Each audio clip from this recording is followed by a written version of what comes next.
warahmatullahi wabarakatuh. Kami dari kelompok 5 akan membahas materi tentang respirasi. Perkenalkan dulu, nama saya Oki Arastaiki, BP 1910-21-238, dan rekan-rekan saya. Perkenalkan, saya Muhammad Arif, BP 1910-21-30-11. Perkenalkan, nama saya Indah Fadila Zikri dengan nomor BP 1910-21-2015. Baiklah, perkenalkan, nama saya Saji Arfani, nomor BP 1910-21-30-27. Nah, baiklah teman-teman, sekarang kita akan membahas tentang respirasi. Nah, apa sih respirasi itu? Nah, respirasi itu pada hakikatnya adalah suatu pernafasan yang terjadi pada tumbuhan. Seperti juga manusia dan juga hewan, tumbuhan juga melakukan pernapasan. Nah, pernapasan pada tumbuhan ini disebut dengan respirasi.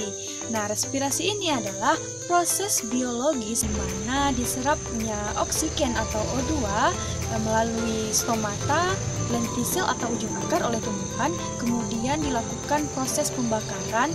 Nah, nanti proses pembakaran oksidatif ini akan mengeluarkan zat sisa berupa karbon dioksida. Nah, karbon dioksida inilah yang dikeluarkan nanti melalui stomata, lentisil ataupun ujung akar. Kemudian proses respirasi ini merupakan proses yang sangat penting atau sangat vital bagi tumbuhan. Dimana jika tidak terjadi respirasi ini, maka tumbuhan bisa mati. Nah, begitulah. Selanjutnya materinya adalah. Baiklah, kali ini saya akan menjelaskan tentang jenis-jenis respirasi. Nah, respirasi ini dapat dibagi menjadi dua bentuk, yaitu ada aerob dan anaerob. Nah, aerob sendiri merupakan respirasi yang menggunakan oksigen, sedangkan anaerob tidak menggunakan oksigen. Nah, pada respirasi aerob ada 3 tahapan yang terjadi, di mana yang pertama ada glikolisis, yaitu ada lagi siklus Krebs dan transport elektron. Sedangkan untuk anaerob tidak memiliki proses yang seperti saya sebutkan tadi. Berdasarkan pembagian dari respirasi tadi, kita dapat menentukan perbedaan-perbedaan di antara keduanya. Di mana respirasi aerob itu menggunakan O2 sebagai pembakaran zat makanannya, sedangkan pada anaerob tidak menggunakan O2. Lalu, pada respirasi aerob itu terdapat menghasilkan 38 ATP, sedangkan untuk respirasi anaerob menghasilkan 2 ATP per siklusnya. Nah, pada respirasi aerob, pembakaran CO2 dan H2O berlangsung dengan sempurna, sedangkan pada respirasi anaerob tidak berlangsung secara sempurna. Hidrogen pada respirasi aerob itu dapat berubah menjadi O2 dan H2O, sedangkan hidrogen pada respirasi anaerob berubah menjadi gabungan terhadap asam-asam yang terdapat pada respirasi anaerob, contohnya asam piruvat. Nah, respirasi anaerob bisa juga kita sebut sebagai proses fermentasi. Baiklah, kita masuk ke materi selanjutnya tentang faktor-faktor yang mempengaruhi respirasi. Adalah faktor internal. Yang pertama adalah faktor fotoplasmik. Yang kedua adalah konsentrasi substrat yang tersedia pada respirasi. Baiklah teman-teman, faktor yang kedua adalah faktor eksternal, yaitu yang pertama adalah temperatur, yang kedua adalah cahaya, yang ketiga konsentrasi oksigen di udara, kemudian konsentrasi karbon dioksida, yang selanjutnya adalah ketersediaan air, kemudian luka pada permukaan tumbuhan, kemudian reaksi zat kimia. Itulah faktor-faktor eksternal yang mempengaruhi terjadinya respirasi. Saya di sini akan menjelaskan proses atau tahapan respirasi aerob. Tahapan yang pertama adalah glikolisis, tempat terjadinya di sitoplasma, dan bahan yang digunakan pada tahapan ini adalah glukosa. Hasil yang didapat pada glikolisis berupa 2 asam piruvat, 2 ATP, dan 2 NADH. 2 ATP yang didapat dari proses glikolisis akan digunakan untuk masuk ke tahapan dekarboksilasi oksidatif atau tempat terjadinya adalah matriks mitokondria. Dekarboksilasi oksidatif adalah tahapan kedua. Tempat terjadinya tadi sudah disebutkan di matriks mitokondria, dan bahan yang digunakan adalah 2 asam piruvat. Hasil yang didapat pada tahapan ini berupa 2 asetil koenzim A, 2 NADH, dan 2 CO2. Lalu tahapan yang ketiga adalah siklus Krebs.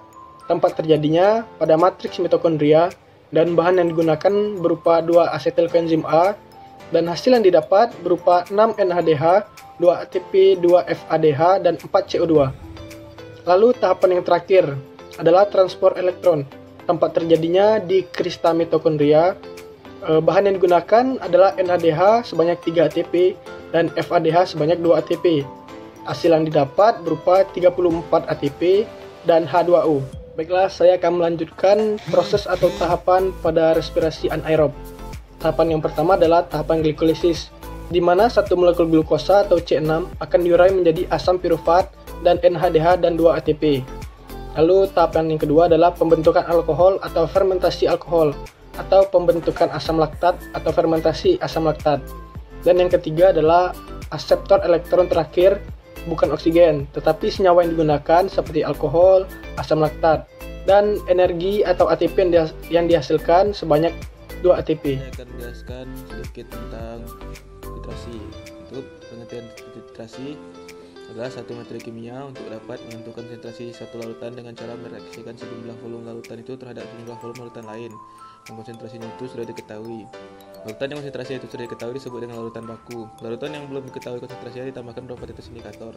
Setelah itu dideteksi dengan larutan yang sudah diketahui konsentrasinya.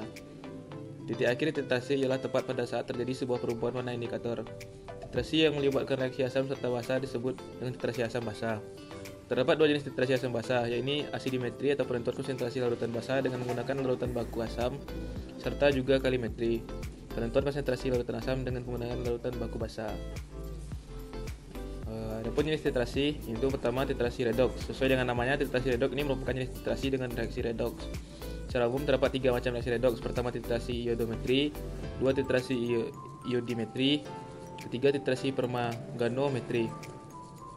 Yang kedua ada titrasi kompleksasi, yang ketiga titrasi asam basa, keempat titrasi argentometri. Terdapat 3 macam menggunakan metode Moore, kedua metode Volhard, dan ketiga metode Fajans. Saya akan menjelaskan cara melakukan titrasi. Dalam melakukan titrasi, pertama kita harus menyiapkan terlebih dahulu peralatan yang terdiri dari bulet, statif, serta klem, dan juga Erlenmeyer. Selain dari itu, harus disiapkan juga larutan baku. Larutan baku yang konsentrasinya sudah diketahui ditempatkan ke dalam bulet serta disebut dengan larutan penetrasi. Larutan penetrasi tersebut harus sudah diketahui konsentrasinya.